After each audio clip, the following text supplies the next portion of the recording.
From the moment that I wake up, put on my makeup, you were right there with me. Doesn't matter what I go through, you're my breakthrough. You know everything about me. You heard every prayer that came from my heart, and you love me. Yes, you love me. Woo!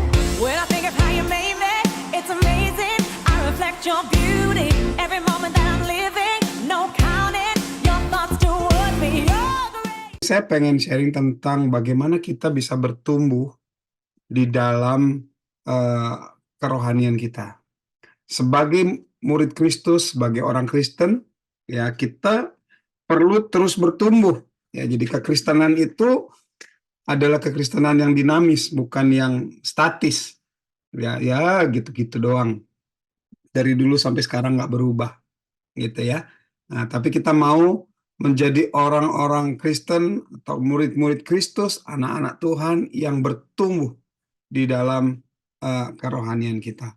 Mari kita buka di dalam Yohanes 1 Yohanes 2. Ya, kita akan buka dari 1 Yohanes 2 mulai ayat 12 sampai ayat yang ke-14. Ya, saya akan bacakan. Demikian firman Tuhan. Ya. Aku menulis kepada kamu, hai anak-anak, sebab dosamu telah diampuni, dan oleh karena namanya. Aku menulis kepada kamu, hai bapak-bapak, karena kamu telah mengenal Dia yang ada dari mulanya. Aku menulis kepada kamu, hai orang-orang muda, karena kamu telah mengalahkan yang jahat. Ayat 14. Aku menulis kepada kamu, hai anak-anak, karena kamu mengenal Bapa. Aku menulis kepada kamu, hai bapak-bapak, karena kamu mengenal Dia yang ada dari mulanya. Aku menulis kepada kamu, hai orang-orang muda, karena kamu kuat di dalam karena kamu kuat dan firman Allah diam di dalam kamu, dan kamu telah mengalahkan yang jahat. Amin. Oke, mari kita berdoa dulu sebelum kita lebih jauh mengenal firman ini. Kami bersyukur ya Bapa untuk firman-Mu malam ini. Kami percaya Roh-Mu bekerja atas setiap kami, dan Roh-Mu bekerja di antara kami. Bapa, kalau kami baru mendengar firman-Mu, membaca firman-Mu, kami minta hikmat, kasih karunia daripada-Mu, biar melalui Roh-Mu sendiri yang menyatakan rancangan dan rencana-Mu Tuhan. Melalui firman ini, sehingga hidup kami boleh semakin bertumbuh di dalam pengenalan akan Engkau. Di dalam nama Tuhan Yesus, kami mau ikat setiap penguasa yang mencoba untuk merebut firman kebenaran dari setiap kami di dalam nama Yesus. Dan biarlah firman ini boleh tertanam di dalam setiap kehidupan kami dan bertumbuh di dalam nama Yesus. Kami berdoa dan mengucap syukur. Amin. Nah, saudaraku, di sini kita bisa lihat ya, kalau kita ingat ya, kalau ada 2 kali diulang apalagi firman Tuhan, itu artinya sangat penting. Ya, firman Tuhan itu 1 ayat aja penting sekali ya. Apalagi ini diulang 2 kali dalam 1 perikop atau periode yang sama. Artinya ini sangat-sangat penting ya untuk kita belajar dan mengetahui. Nah, di sini ada 3 tingkat spiritual. Ya, yang pertama anak-anak, ya, yang kedua orang muda, ya, yang ketiga bapak-bapak. Nah, saudara, kita sebagai orang percaya, kita sebagai orang Kristen, kita harus bertumbuh di dalam pengenalan akan Kristus. Makanya orang Kristen mengenal istilah lahir baru. Betul? Ya. Ketika kita lahir baru, kita menjadi bayi rohani atau anak-anak rohani. Oke? Ya, tetapi kita harus bertumbuh. Kita nggak boleh cuma jadi bayi rohani. Ya. Tetapi kita harus bertumbuh di dalam pengenalan akan Tuhan. Bertumbuh ke arah mana? Nah, yang Tuhan mau adalah bertumbuh menjadi Bapa. Ya. Kenapa menjadi Bapa? Ya. Karena Tuhan mau kita mempunyai keturunan-keturunan rohani. Amin. Ya, itu sebabnya ya kita diminta oleh Tuhan atau kita menerima the Great Commission dari Tuhan. Pergilah, jadikanlah sekalian bangsa muridku. Amin. Ya, kenapa? Ya, bagaimana kita bisa memuridkan orang lain, menjadikan sekalian bangsa murid Tuhan? Kalau kita masih nggak dewasa, kalau kita masih bayi rohani, ya kita bisa bersaksi, betul. Ya, tapi panggilan kita bukan hanya bersaksi, betul di dalam Kisah Para Rasul 1 ayat 8 dikatakan kalau Roh Kudus turun ke atas kamu, kamu akan menerima kuasa untuk jadi saksi. Amin. Ya, tetapi jadi saksi aja nggak cukup, saudara. Ya, kita harus menjadi bapa. Artinya apa? Kita harus memuridkan atau membapai atau memiliki anak-anak rohani. Supaya apa? Supaya anak-anak rohani kita juga bertumbuh menjadi bapak-bapak dan mereka mempunyai anak-anak lagi. Ya, itu sebabnya Tuhan di dalam Kejadian, ya, pasal yang pertama, waktu Tuhan menciptakan Adam dan Hawa manusia, Tuhan berkata, ya,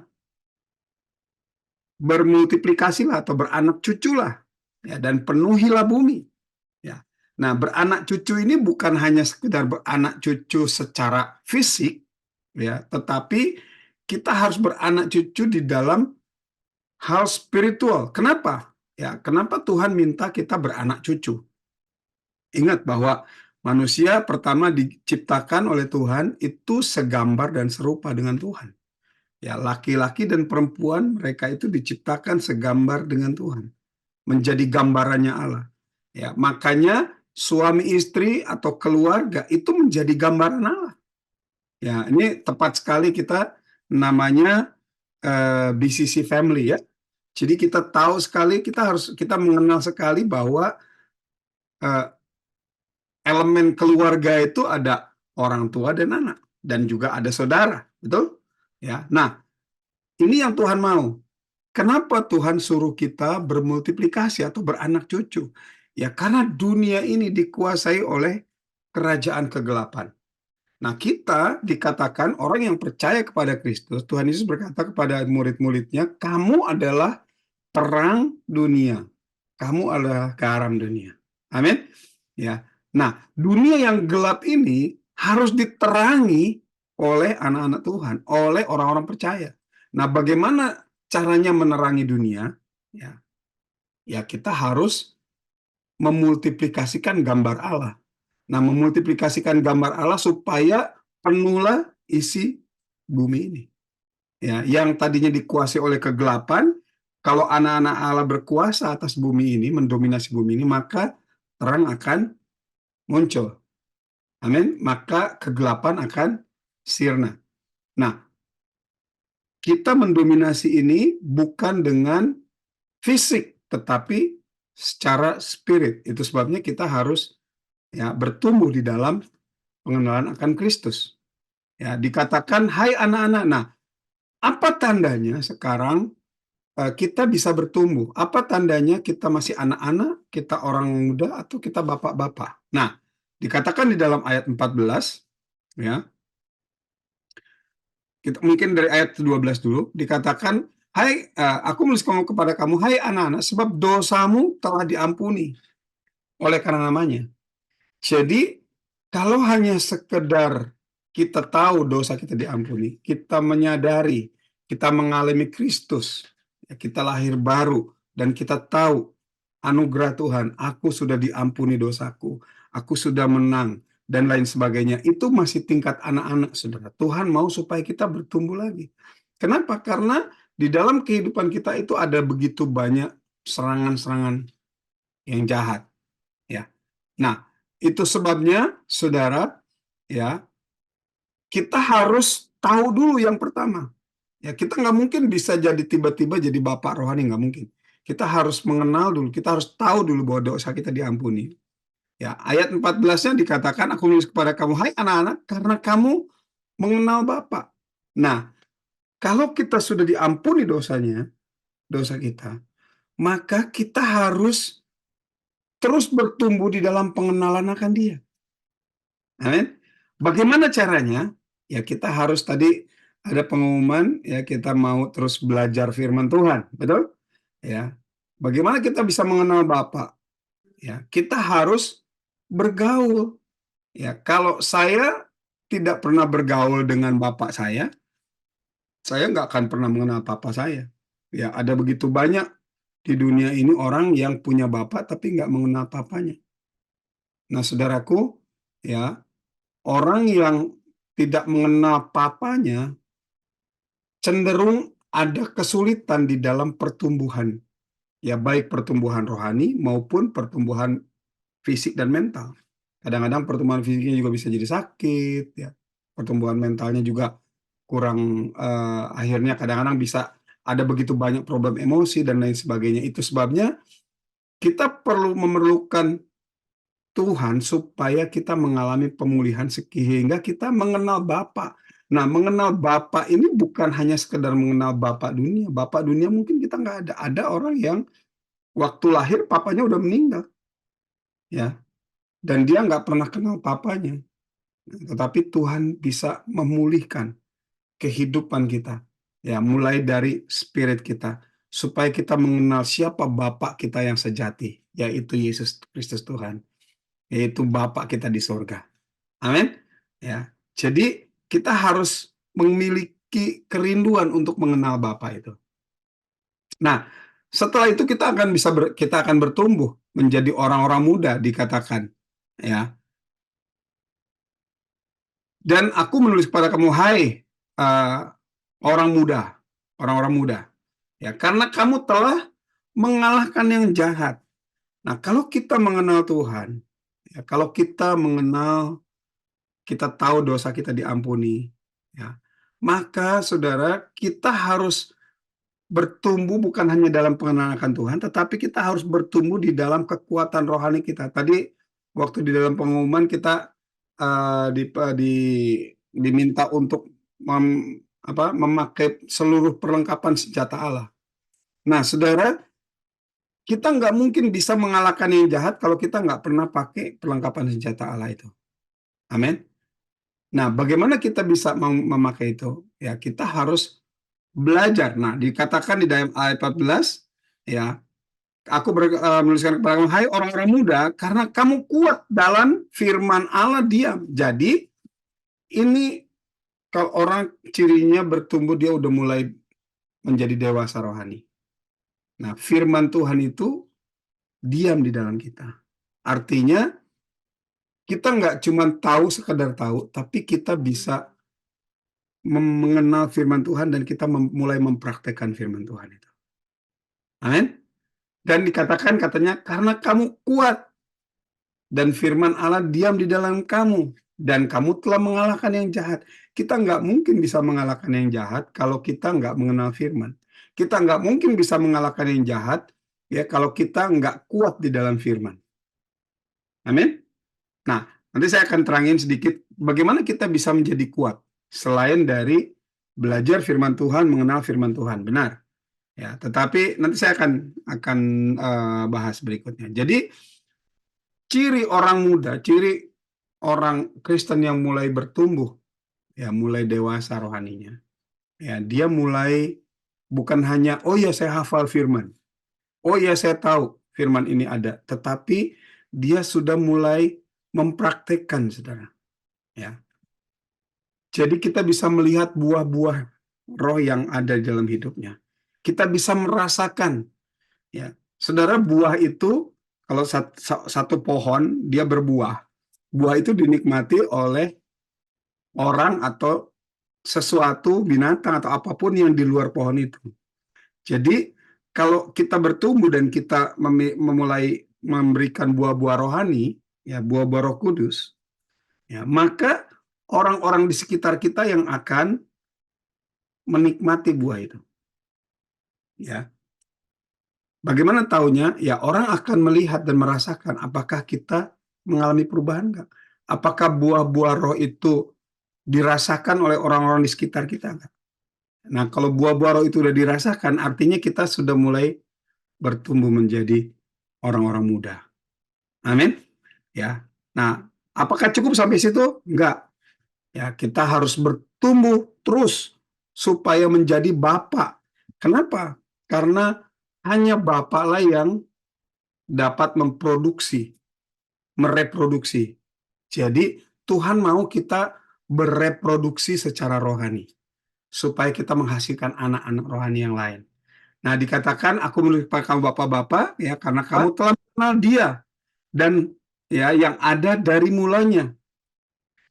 Jadi seorang bapak itu dia udah nggak ada lagi khawatir, udah nggak ada lagi sakit hati, saudara ya, udah nggak ada lagi tersinggung, ya. Tetapi seorang bapak rohani dia akan buah-buahnya itu akan senantiasa matang dan siap dinikmati oleh orang-orang sekitarnya. Kenapa? Bukan karena dia mampu, bukan karena dia bisa, bukan karena apa yang dia lakukan, tetapi karena dia mengenal Allah dari mulanya, katanya. Ya, kenapa mengenal dari mulanya? Ya tentu saja karena mulai dari anak dia udah tahu bahwa hidupnya diselamatkan, diampuni, lalu dia bertumbuh, bahkan dia bisa mengalahkan yang jahat. Ya, dia bisa mengalahkan yang jahat itu apa? Udah mengalahkan dosa. Nah, saudara, orang yang menjadi bapak rohani, ya, dia akan menjadi orang yang bisa berbagi hidup. Jadi membagi hidupnya. Apa yang saya punya, saya berikan. Itu yang pertama. Yang kedua, dia bisa mengapresiasi ya orang lain. Kenapa? Karena dia tahu segala sesuatu itu datang dari Bapa untuk kebaikan setiap kita dan untuk kemuliaan Tuhan. Lalu ayat 14 dikatakan, ya, aku menulis kepada kamu hai bapak-bapak karena kamu telah mengenal Dia yang ada dari mulanya. Jadi intinya kalau kita menjadi bapak, apapun yang terjadi dalam kehidupan kita, ya, kita tahu kita mengenal Allah, kita mengenal Bapa kita. Dia nggak akan pernah berbuat curang, dia tidak akan pernah berbuat jahat, dia tidak akan pernah gagal dalam hidup kita. Nah, saudara-saudaraku, saya ingin memberikan encouragement, khususnya buat saudara-saudaraku yang ada di China. Ya, saat ini saya mengerti sekali bahwa ya kondisi di sana sangat berbeda, baik dengan Indonesia, ya apalagi dengan Eropa. Ya, tapi saudara-saudaraku ada di sana ya untuk menjadi missionary yang Tuhan kirim, yang Tuhan utus. Ya. Jadi bukan hanya sekedar belajar, bukan hanya sekedar bekerja di sana, tetapi Tuhan punya rencana khusus buat saudara-saudaraku khususnya yang di China. Ya. Sehingga saudara ketika kita mengenal Bapak dari mulanya, ya kita nggak akan mudah putus asa, kita nggak akan mudah jenuh, kita nggak akan mudah give up dari apa yang kita mau lakukan, dari misi yang Tuhan berikan dalam hidup kita. Kenapa? Karena kita tahu Bapak nggak mungkin berikan sesuatu yang jelek. Ya, tadi dikatakan firman-Nya, kita mengenal Bapak dari mulanya. Nah, saudara, kalau saudara belum bertumbuh di dalam itu, mari saudara, ya, bertumbuh. Ya, mari bertumbuh. Ya. Nah, bagaimana sekarang supaya kita bisa menjadi ya bertumbuh dari seorang anak ya menjadi orang dewasa atau anak-anak muda menjadi seorang bapak. Ya. Nah, kita tahu di dalam pola kerajaan Allah, Tuhan Yesus berkata kepada kita semua bahwa Tuhan atau Allah yang kita sembah adalah ya kita panggil Dia Bapa. Amin. Nah, kenapa Tuhan Yesus berkata seperti itu? Dia mau tunjukin bahwa kita ini adalah keluarga. Makanya coba kita buka di dalam Roma 8 ayat 29. Ya, Roma 8 ayat 29 berkata demikian. Sebab semua orang yang dipilihnya dari semula, mereka juga ditentukannya dari semula untuk menjadi serupa dengan gambar siapa? Gambar anaknya katanya. Gambar anaknya itu artinya gambar siapa? Gambar Kristus Yesus.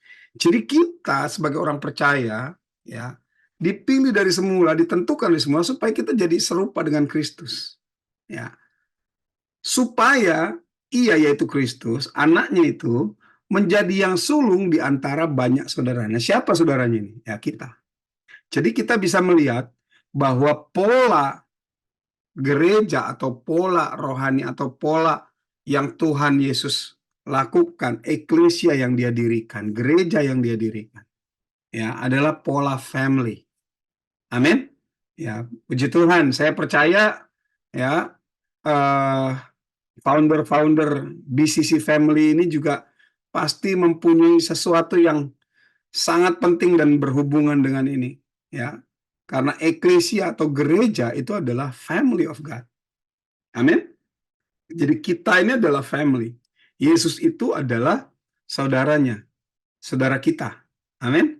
Nah, jadi saudara, ada beberapa elemen yang kita perlukan di dalam bertumbuh, ya, sesuai dengan gambaran atau elemen di dalam sebuah gereja atau jemaat Tuhan. Ya. Jadi secara spirit kita harus bertumbuh, tapi bagaimana kita bertumbuh? Kita harus mengerti konsepnya. Ya, konsep eklesia atau konsep gereja adalah salah satunya family of God. Ya. Nah, yang namanya family, ya, itu ada 3 hal. Yang pertama, tadi ada bapak, ya, ada anak, dan ada saudara. Ya. Nah, sebagai orang Kristen, kalau kita mau bertumbuh, ya, kita harus punya bapak. Kita harus punya bapak rohani. Amin. Seorang anak, dia membutuhkan orang tua rohani. Kalau seorang bayi lahir, terus dia nggak dirawat, nggak dipelihara, saudara, kira-kira dia akan bertahan hidup nggak? Pasti mati. Ya. Demikian juga secara rohani. Ketika kita lahir baru atau kita memberitakan Injil kepada orang lain dan orang lain mulai terima Yesus dan mulai lahir baru. Nah, kita yang memberitakan Injil, kita harus siap menjadi bapak rohani buat dia. Kenapa? Karena setiap bayi atau setiap anak-anak perlu pertumbuhan dan perlu pendampingan orang tua. Perlu diayomi, perlu dibimbing sama orang tua. Amin.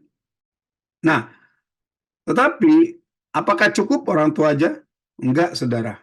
Ya, di dalam keluarga ada saudara. Makanya Yesus katakan tadi, firman Tuhan katakan di dalam Roma ini, ya, Yesus itu menjadi yang sulung. Ini gambaran bahwa setiap kita membutuhkan saudara rohani. Saya nanti akan kasih contoh beberapa contoh di dalam firman Tuhan. Ya, ini adalah pola yang Tuhan mau kita lakukan di dalam mendirikan atau membangun sebuah jemaat. Dan supaya kita bertumbuh, ya, makanya supaya kita bertumbuh, kita harus bertumbuh pertama lewat firman Tuhan, yang kedua lewat family of God, lewat komunitas, lewat gereja. Kita nggak mungkin bisa bertumbuh tanpa kita memiliki family. Amin. Ya, makanya orang yang udah percaya Yesus, kita harus bawa mereka untuk mereka ada di dalam sebuah family. Nah, saudara, setiap kita membutuhkan saudara. Saya ingat, ya, saya punya anak 3. Mungkin saudara ada yang ingat, ya, anak-anak kami yang saya ajak waktu kemarin ini di Jakarta. Sorry. Nah, saudara, sejak mereka umur tertentu, ya, mereka itu lebih banyak bergaul dengan saudaranya daripada dengan saya sebagai bapaknya, atau istri saya sebagai ibunya, kami sebagai orang tua. Ya, mungkin 75%, ya, pergaulan mereka itu dengan saudara-saudara, adik dan kakak. Ya, karena ya mereka lebih cenderung akan lebih dekat dengan saudara-saudara, ya, adik dengan kakak, ya. Walaupun misalnya ada keluarga yang masih adik kakaknya masih suka berantem, tapi saya percaya frekuensi, ya, pertemuan, frekuensi hubungan antara adik dan kakak itu jauh lebih banyak daripada hubungan anak dan orang tua. Ya, makanya kita butuh komunitas yang baik, komunitas yang benar, supaya kita bertumbuh. Ya, di dalam yang benar aja, saudara, ya kalau adik kakak sering berantem, ya nggak sehat jadinya, betul? Nah, apalagi di dalam ya, family of God, dalam keluarga rohani. Kalau di dalam keluarga rohani gereja, ya sering berantem, waduh, nggak sehat jadinya. Nah, tetapi kita membutuhkan ya saudara-saudara itu. Nah, coba saudara, ya kita lihat di dalam contoh firman Tuhan. Ya, kita lihat tokoh-tokoh yang ada di dalam perjanjian baru. Ya, setiap murid itu, ya, setiap kita itu harus atau perlu memiliki tiga fungsi itu. Artinya kita sambil bertumbuh, ya dari anak-anak menjadi orang dewasa dan menjadi bapak-bapak, ya kita harus berfungsi. Kalau sebagai anak kita harus berfungsinya seperti apa? Ya, sebagai saudara kita berfungsinya seperti apa? Sebagai bapak kita harus berfungsi seperti gimana? Amin. Ya. Nah, mari kita bahas dulu. Saya kasih contoh dulu satu-satu. Ya, kita lihat kehidupan Rasul Paulus. Nah, Rasul Paulus itu sebagai orang tua rohani, salah satu orang tua gereja, ya, bapak gereja. Ya. Nah, apa sih tugasnya bapak? Ya, di dalam eh, Kolose 1 ayat 19 ayat 9 sampai 12 kita bisa baca ya bahwa Rasul Paulus ini senantiasa mendoakan ya jemaat, mendoakan gereja, mendoakan orang-orang atau anak-anak rohaninya. Ya, ya saya nggak usah bacakan, tetapi saudara nanti bisa baca di rumah masing-masing. Ya, tapi ini adalah fungsi dari orang tua rohani. Yang pertama apa? Sebagai spiritual covering. Jadi Rasul Paulus di sini dia senantiasa berdoa, dikatakan kami tidak henti-henti berdoa untuk kamu. Untuk kamu ini untuk siapa? Ya, untuk jemaat di Kolose. Ya. Supaya apa? Supaya mereka bertumbuh di dalam pengenalan akan Tuhan, di dalam eh, apa namanya? Di dalam pengharapannya kepada Tuhan dan lain sebagainya. Ya, kita boleh baca nanti dari ayat 9 sampai ayat 12. Saudara boleh baca di rumah. Ya, apa aja ini menjadi tugas kita sebagai missionaries, sebagai bapak rohani. Nah, kita kalau menjalankan misi ke satu daerah, kita nggak mungkin bisa berhasil kalau kita nggak doain mereka. Seorang bapak nggak mungkin berhasil untuk menyatakan Kristus kepada anak-anaknya sebelum dia membawa anak-anaknya kepada Kristus. Ya, ada satu statement yang menarik dari seorang hamba Tuhan, namanya Edwin Louis Cole.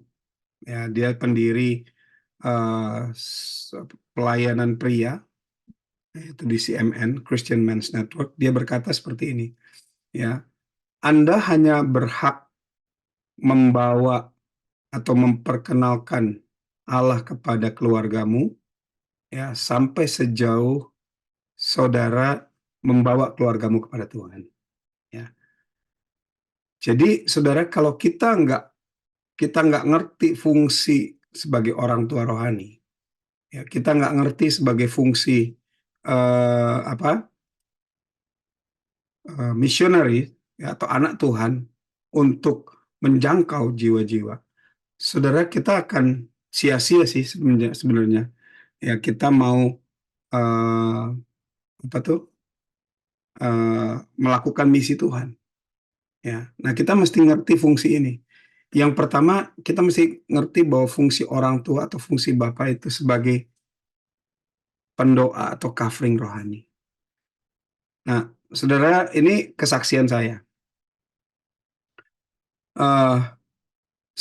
Pada satu kali, saya satu waktu anak-anak saya itu cukup ya namanya juga anak-anak ya, ada masa remaja, masa yang labil dan rebel. Saudara, saya nasehatin mereka, mereka tambah menentang. Ya. Satu ketika saya dikasih nasihat sama orang tua rohani saya. Ya. Dan dia nyatakan firman ini, Kolose 1 ayat 9 sampai 12. Dan dia bilang, doakan ini. Doakan anak-anakmu seperti ini. Jadi kalau perlu, ya waktu doa baca aja firman Tuhan. Oke, saya bacain lah ya. Nih, katanya, sebab sejak waktu kami mendengarnya, kami tidak henti-hentinya berdoa untuk kamu. Ya, kami meminta supaya kamu menerima sekalian. Nah, jadi kamunya ini diganti sama nama orang. Ya, saya misalnya nama anak saya. Kami diganti sama saya. Tuhan, aku minta supaya ya anak saya si A, si B, si C ya boleh menerima segala hikmat dan pengertian yang benar untuk mengetahui kehendak Tuhan dengan sempurna. Ya, sehingga hidupnya anak saya ini si A, si B, si C ya layak di hadapanmu nya diganti. Jadi ini menjadi doa. Nah, saudara, sejak saya praktekin ini ya nggak tunggu berapa lama, saudara. Nggak tunggu sebulan, saudara. Ya, anak-anak saya mulai berubah.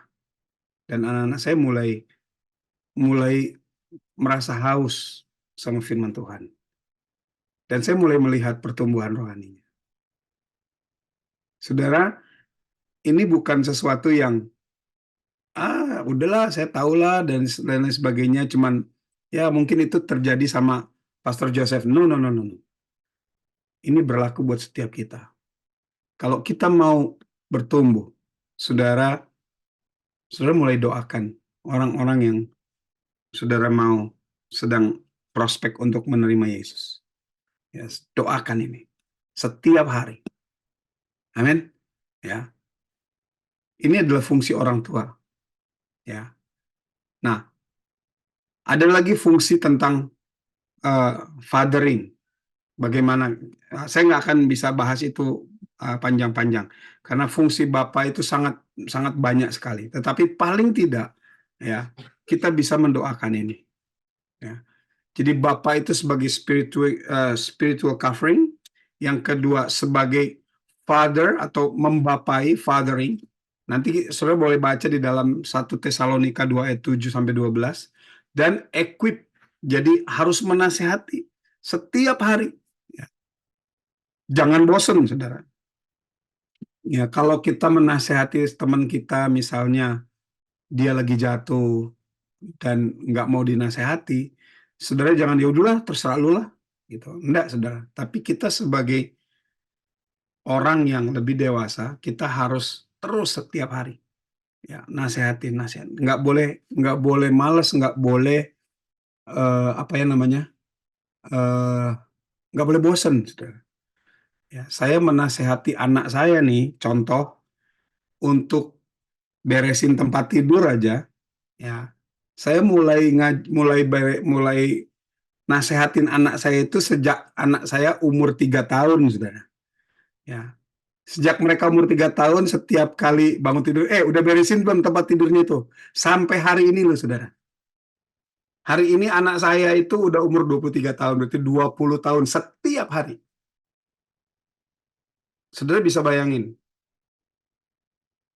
Sama, kita sebagai orang tua rohani, kalau kita mau menjadi orang tua rohani, kita juga harus mulai menasehati, jangan bosan. Ya, karena waktu kita nasehatin orang nggak langsung lakukan, nggak akan. Ya, harus 2, 3, 4, mungkin harus 1000 kali kita nasehatin.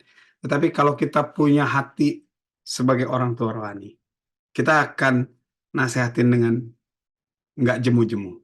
Amin. Ya. Ini fungsi dari orang tua. Nah, lalu di dalam Alkitab ada juga, ya, kalau kita fungsinya sebagai saudara seiman.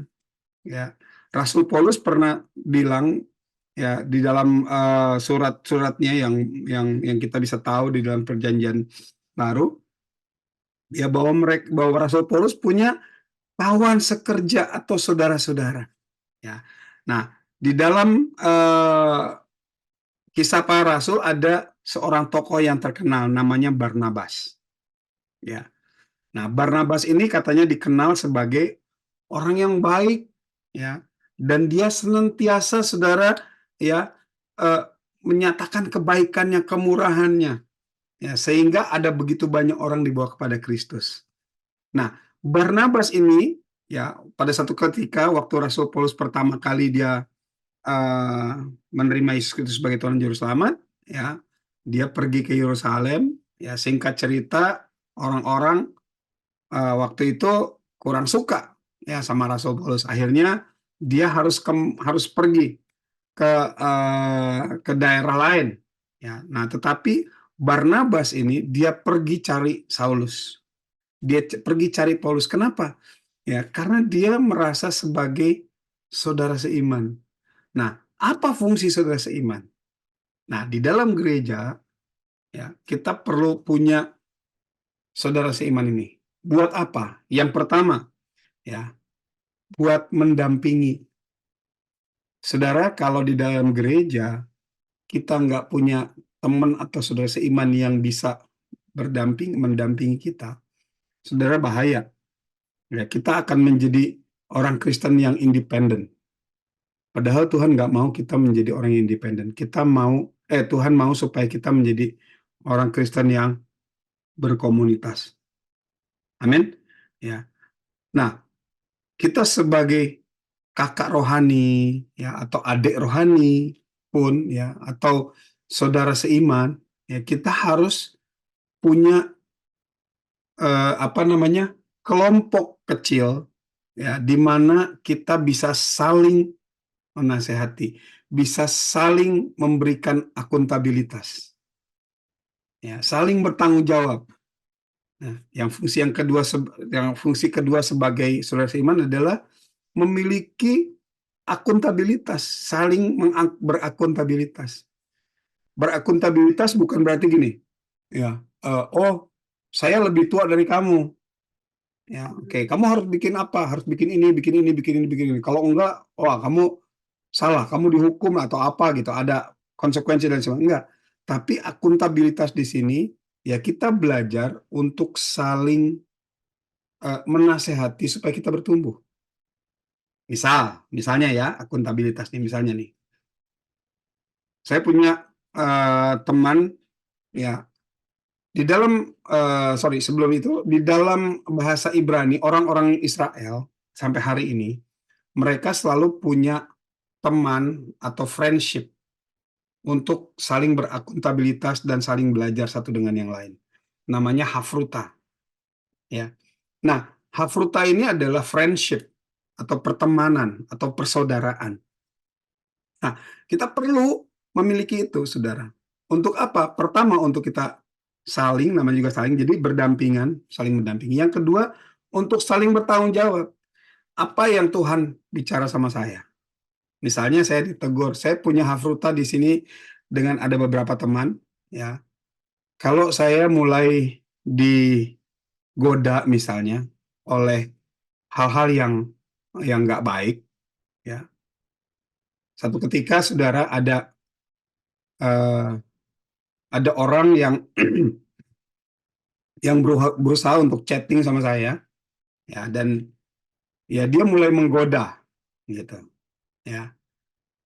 Nah, saya bilang, waduh, ini saya harus bicara nih. Kenapa? Karena situasinya nggak beres, nggak betul. Nah, saudara, saya bicara sama teman akuntabilitas saya. Nah, teman akuntabilitas ini bisa banyak hal. Bisa saudara seiman di dalam jemaat, bisa suami istri, ya, bisa saya dengan anak saya juga bisa.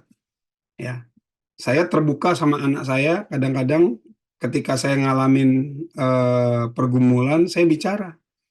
Ketika saya jatuh ke dalam dosa, saya bicara, ayah tadi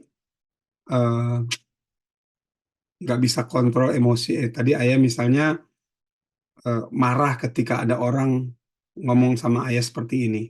Aku harusnya nggak boleh ngomong gitu. Tapi aku tadi jadinya marah. Boleh dong tolong doain ayah supaya ini nih, ayah ini kayaknya kadang-kadang masih suka marah-marah nih. Tolong doain gitu loh. Nah, saudara, itu bisa dengan keluarga atau bisa dengan saudara seiman di gereja. Tetapi kita perlu ada pertemanan yang terbuka, yang mau berani untuk terbuka, mengakui dosa. Kalau kita berdosa, kita mengakui dosa.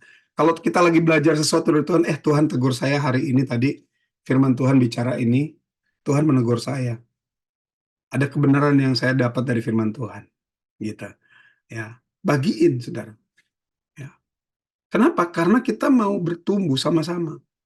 Kalau enggak, saudara, kita nggak akan bisa bertumbuh. Kita akan menjadi orang Kristen yang independen. Ya. Nah, fungsi yang ketiga, ya, selain kita berakuntabilitas, kita harus tahu bahwa kita ini hidup di dalam kerajaan Allah. Ya, jadi kita harus ngerti bahwa kita ini hidup di dalam kerajaan Allah, bukan hidup di dalam dunia. Sehingga kalau ada hal-hal ya yang membuat kita jatuh atau membuat kita bergumul, ya, membuat kita frustrasi. Ya, kadang-kadang sebagai misionaris kita frustrasi ya, aduh gue udah doain, orang ini saya udah bimbing, tapi kok malah seperti ini dan lain sebagainya. Nah, itu saudara, kita perlu ada saudara seiman yang kita bisa saling sharing. Contoh nih, ya, waktu saya misalnya nasehatin anak saya, ya, waktu nasihatin anak saya, mungkin anak saya ngerasanya saya nasihatinya terlalu keras atau terlalu kasar, sehingga dia tersinggung. Saudara, dia nggak mungkin bisa ngerti apa yang saya mau kalau dia nggak ngomong sama adiknya atau kakaknya. Nah, biasanya mereka udah gitu, ini kebiasaan rumah kami ya. Biasanya anak-anak kami tuh kalau misalnya ada yang sebel gitu sama saya atau sama istri saya atau sama mamanya itu, langsung telepon nih, ya, langsung telepon. Kemarin baru kejadian. Jadi anak saya yang paling kecil dinasehatin lah sama mamanya. Ya.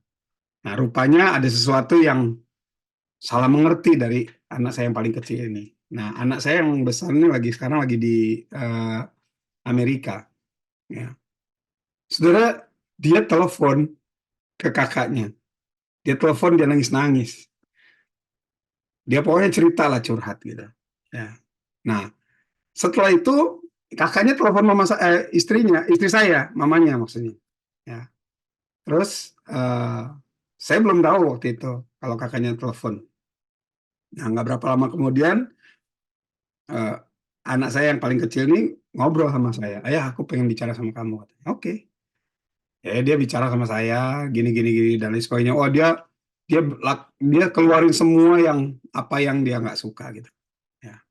Lalu saya nasihatan dan lain sebagainya. Nah, setelah itu istri saya bilang, saya yang tadi bicara apa?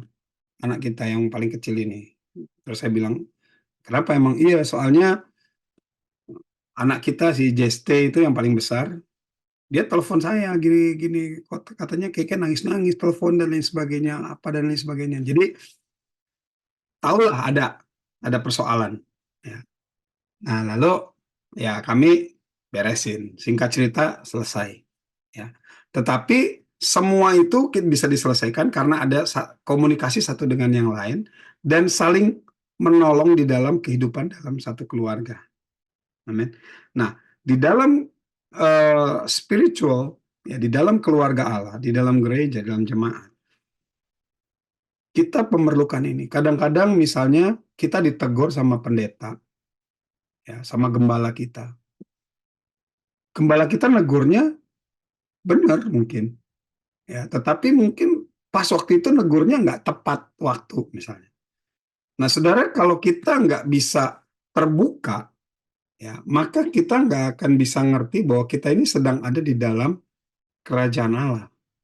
Sehingga nasihat-nasihat yang diberikan atau teguran yang dilakukan oleh orang tua rohani atau gembala kita, itu tujuannya adalah untuk supaya kita bertumbuh misalnya.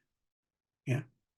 Nah, kalau kita nggak punya companion ini, kita nggak punya saudara seiman, kita akan lama-lama kepahitan, kita akan mundur, dan akhirnya jauh dari Tuhan. Dan akhirnya kita bukan bertumbuh, tetapi kita akan turun. Amin, saudaraku. Jadi, ini pentingnya saudara seiman. Fungsi yang ketiga, di dalam Alkitab kita tahu tentang Timotius. Timotius adalah anak rohaninya Rasul Paulus. Amin. Ya, nah, anak rasul rohani ini apa sih fungsinya? Apa sih yang harus belajar dari anak rohani? Ya, kita nggak mungkin bisa menjadi bapak sebelum kita bisa menjadi anak. Saudara nggak mungkin bisa jadi ibu rohani sebelum saudara bisa menjadi anak rohani. Nah, apa fungsi anak rohani? Yang pertama, kita harus belajar submit, saudara.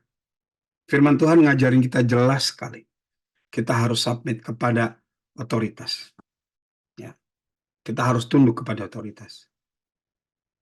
Kalau kita sebagai orang Kristen nggak bisa tunduk kepada otoritas, kita nggak mungkin akan bisa menjadi seorang bapak atau ibu rohani. Amin. Kenapa? Karena kita nggak bisa belajar untuk menundukkan diri. Ya, jadi penundukan diri itu penting sebagai anak rohani. Yang kedua apa? Ya, kita harus punya spirit of sonship. Jadi kita harus tahu kita dibesarkan oleh siapa. Jangan kayak kacang lupa kulit. Ya, misalnya nih, saya eh, saya bertobat oleh karena seseorang si A misalnya. Ya, saya nggak boleh lupa tuh saudara sama orang ini yang membuat saya bertobat. Ya, dan kalau saya masih ketemu sama dia, saya harus punya eh, heart of sonship. Jadi harus punya hati anak, hati yang mau humble, yang mau belajar, yang mau dinasihati, ditegur dan lain sebagainya. Amin. Ya, kalau kita nggak punya hati itu, kita nggak akan mungkin bisa bertumbuh. Ya, jadi miliki heart of sonship. Jadi hati anak itu harus miliki. Ya, caranya apa? Ya kita mesti belajar submit. Dan yang ketiga, fungsi yang ketiga, ya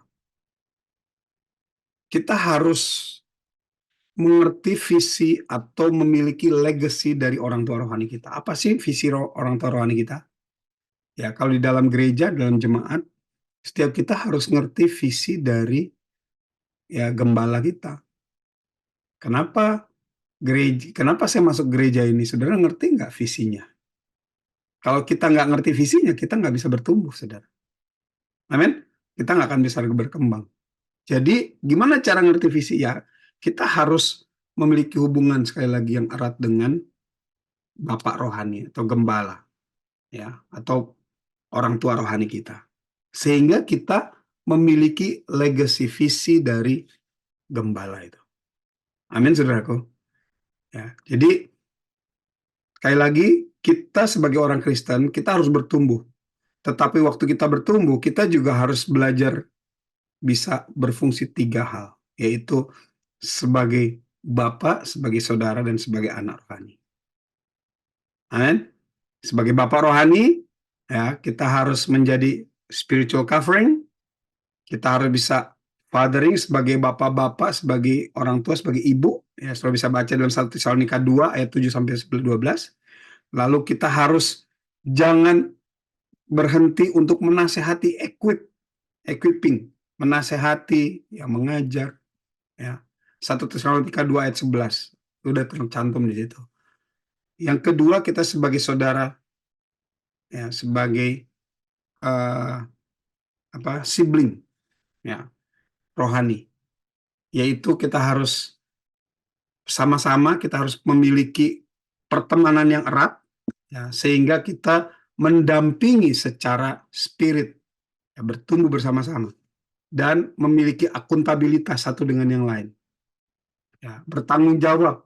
Ya, kalau kita salah ya kita ngakuin, ya kalau orang lain salah kita nasehatin, kita kasih tahu, oh ini loh kesalahanmu, gitu ya. Nah, lalu kita harus ngerti bahwa hidup kita ini bukan hanya sekedar di dunia, tapi kita dipimpin oleh kerajaan Allah. Tuhan yang menjadi raja. Kalau kita ditegur, ya kita harus mau bertobat. Dan yang ketiga, kita harus belajar menjadi anak. Kita nggak mungkin bisa jadi bapak, kita nggak mungkin bisa bertumbuh kalau kita nggak punya hati anak, kalau kita nggak belajar bertumbuh dari anak. Nah, hati anak itu yang pertama harus submit. Yang kedua, kita harus punya sonship spirit ya kepada orang yang kita menjadi orang tua kita, orang tua rohani kita. Dan yang ketiga, ya kita harus mengerti visi dari orang tua rohani kita sehingga kita bisa mengambil legacy itu. Sehingga kita akan bertumbuh dan terus memberitakan Injil ini. Ya. Amin. Demikian yang saya mau sharing bagikan buat saudara-saudara semua. Semoga jadi berkat. Tuhan Yesus memberkati. Hai BCC Family, hope you are blessed dengan firman Tuhan yang telah dibagikan. Remember, the Bible said, berbahagialah orang yang mendengarkan dan mentaati firman Allah. So together, let's try to put today's word of God into practice. Oh, dan aku encourage kita untuk boleh sama-sama follow BCC's Instagram and subscribe to our YouTube account supaya kita boleh terus sama-sama diperlengkapi dan bertumbuh untuk menjadi semakin serupa Kristus. Bagi teman-teman yang membutuhkan dukungan doa, konseling, atau komunitas untuk bertumbuh, you are very welcome to DM us on Instagram atau juga bisa email pada alamat yang tertera. See you soon ya BCC Family. God bless!